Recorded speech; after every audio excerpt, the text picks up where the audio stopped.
నమస్తే, welcome to Aadya media. నేను miss స్వర్ణ. మనతో పాటు ఉన్నారు మా కొలీగ్ బాలు. నమస్తే బాలు. హాయ్ స్వర్ణ. బాలు, ప్రజల్లోకి నాయకులు వెళ్ళడం మనం చూస్తూనే ఉన్నాం. ప్రజల కోసం ఏదేదో చేస్తాము, అది చేస్తాం, ఇది చేస్తామని హామీలు ఇస్తామని చెప్తూ ఉన్న నాయకులను, నేతలను కూడా మనం చూస్తూనే ఉన్నాం. ఎందుకు ఆ హామీలు గుప్పిస్తారు అని అంటే ఆ హామీలు నెరవేర్చింది లేనిది పక్కన పెడితే ఎందుకు హామీలు గుప్పిస్తారు అంటే అధికార పీఠం కోసం. ఖచ్చితంగా రైట్. మనం చాలా సందర్భాల్లో చూసాము, పాదయాత్ర అంటూ ప్రజల్లోకి వెళ్ళిపోయి చాలా మనం సినిమాల్లో అయితే ఇంకా బాగా కళ్ళ కట్టినట్టు చూస్తాం. వాళ్ళతో పాటు నీకు ఎందుకు కూర్చుంటారు, తుడుస్తారు, ఇలాంటి రకరకాల హంగులు ఇవన్నీ చేస్తూ ఉంటారు. బట్ మీరు లాస్ట్ టైం చూసారా, కేసీఆర్ గారు మళ్ళీ అధికారంలోకి రావాలి అంటూ కొన్ని యాగాలు చేశారు. అవును, ముఖ్యమంత్రి జగన్మోహన్ రెడ్డి గారు కూడా చేశారు అంటూ పాదయాత్రతో పాటుగా. ఎస్.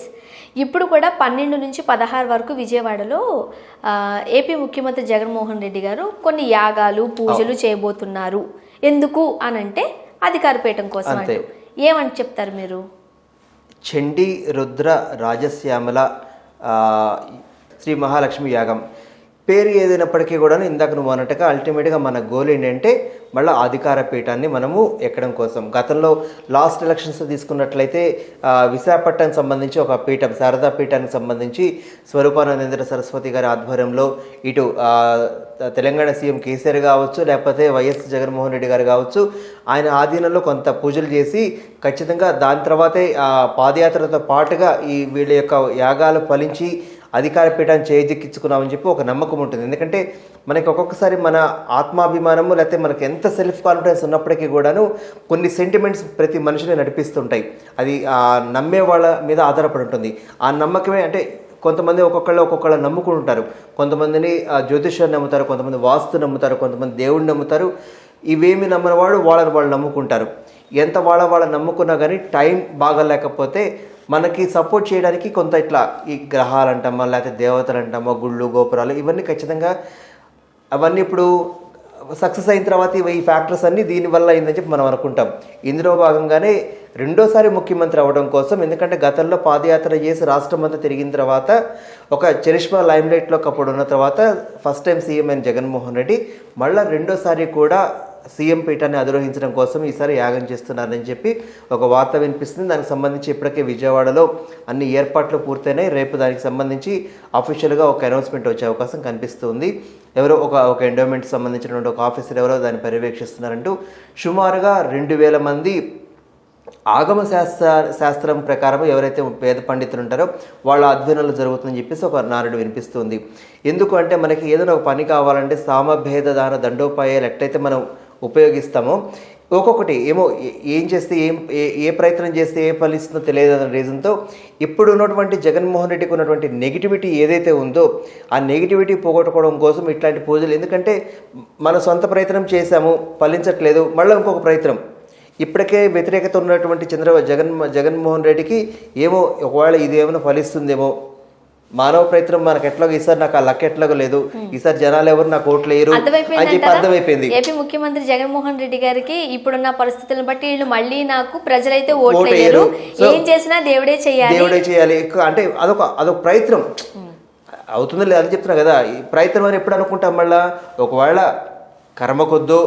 మన కర్మ కొద్దు మళ్ళీ ఆయన వచ్చాడు అనుకో, అప్పుడు ఆయన ఏమనుకుంటాడు, ఓకే ప్రజలు నా పక్షాన్ని లేకపోయినా కానీ దేవత నా పక్షాన్ని ఉన్నారు, ఇదిగో నేను సో పూజ చేయించాను కాబట్టి నేను గెలిచానని చెప్పేసి ఆయనకు ఒక తృప్తినిస్తుంది ఈ యాగం అనేది.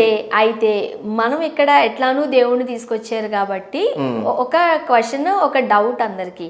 సో వైఎస్ జగన్మోహన్ రెడ్డి గారి కుటుంబం అంతా ఒక మతాన్ని, క్రైస్తవ మతాన్ని ఆచరిస్తారని మనందరికీ తెలిసిన విషయమే. వాళ్ళ అమ్మగారు వచ్చినప్పుడు కూడా చేతిలో బైబిల్ పట్టుకునే వచ్చారు, ప్రార్థనలతోనే వాళ్ళు ముందుంటారని మనకి తెలుసు. మొన్న మధ్యన కూడా జగన్మోహన్ రెడ్డి ఒక శంకుస్థాపనకి వెళ్ళినప్పుడు కొబ్బరికాయ కొట్టే విషయంలో వివాదాస్పదమైంది. ఈయన ఎప్పటికీ ఇంకా క్రైస్తవాన్ని ఆయన పాటిస్తున్నారని చెప్పి కూడా ఒక ప్రచారం జరిగింది కదా. మరి అలాంటి ఆయన పూజలు ఎట్లా చేస్తున్నారు? అది చెప్తున్నా. అయినప్పటికీ కూడా మనకి పబ్లిక్ ప్లాట్ఫామ్ లో, పబ్లిక్ డొమైన్ లో మనం ఒక రాజకీయ నేతగా ఉన్నప్పుడు, ఇప్పుడు ఇందాక మనం మాట్లాడుకున్నప్పుడు నారా లోకేష్ ఎట్లయితే మైనార్టీల కోసం నేను బ్యాంకు ఇస్తానో లేకపోతే మీకు ఈ రంజాన్ తోఫా లాంటివి ఇస్తానని చెప్పేసి వాళ్ళని అట్రాక్ట్ చేయడం కోసం ఎట్లయితే అన్ని కుల మతాస్తులని వాళ్ళని ఖచ్చితంగా ఆకర్షించాల్సిన అవసరం ఉంది కాబట్టి ఆ పని చేయాల్సి వస్తుందో, ఇందులో భాగంగానే ఏ మతానికి సంబంధించిన వాళ్ళు అయినప్పటికీ కూడాను అన్ని మతాల వాళ్ళని సంబంధించి వాళ్ళని అట్రాక్ట్ చేయాలి కాబట్టి, లేదా కొంతమంది నమ్మకాలు ఉంటాయి, ఈవెన్ కొంతమంది వేరే కాస్ట్ని ఆచరిస్తున్నప్పటికీ కూడాను ఇతర మతాల దేవుళ్ళకి సంబంధించి నమ్మకం ఉంటుంది. ఉదాహరణకు మనం విజయవాడలో గుణదలు తీసుకున్నాం అనుకోండి, ఈవెన్ దో గుణదల కొండకి చాలామంది ఆ క్రిస్టియన్స్ కాకపోయినప్పటికీ కూడా చాలామంది హిందువులు వెళ్తారు మతంతో సంబంధం లేకుండా వెళ్తారు. ఈ తిరుపతి తీసుకున్నారనుకోండి, చాలామంది ముస్లిమ్స్ వెళ్తారు, క్రిస్టియన్స్ వెళ్తారు. చాలా మనం చూసాం. ఈ రొట్టెల పండుగ కూడా ఓన్లీ ముస్లిమ్స్ సెలబ్రేట్ చేసుకోరు. నెల్లూరులో రొట్టెల పండుగ తీసుకున్నట్లయితే అట్లాగే ఉంటుంది. అంటే చెప్తున్నా కదా, అన్ని మతాల వాళ్ళు వెళ్ళి రొట్టెలు సమర్పించి వస్తూ ఉంటారు. అదే చెప్తున్నా కదా, నమ్మకం ఇందాక అన్నా కదా, ఏమో ఏ పుట్టలో ఏ పాముందో. ఈ నేపథ్యంలో కొంతమంది ఏం చేస్తారంటే, ఇప్పుడు ఇదిగోండి సార్ మీకు అది చెప్తున్నా కదా, నాకు ప్రజల మద్దతు లేదు, నాకు దేవుడి మద్దతు కావాలి, ఏదో జీసస్ో లేకపోతే అల్లానో లేకపోతే ఇంకో రాముడో కృష్ణుడో ఇంకొక హిందూ దేవత ఎవరో ఒకరు కావాలి, నీలాంటి వాళ్ళు నాలాంటి వాళ్ళు ఎవరో చెప్పుంటారు, ఇదిగో ఇది చేసి ఇదిగో సీఎం కేసీఆర్ రాజ్యసభ యాగం చేసే గెలిచాడని చెప్పుకుంటారు. ఆల్రెడీ అక్కడ సక్సెస్ స్టోరీ కనిపిస్తూ ఉంది కేసీఆర్ దగ్గర. అక్కడ సక్సెస్ అయ్యాడు, మళ్ళీ సెకండ్ టైం మళ్ళీ పీఠం ఎక్కాడు.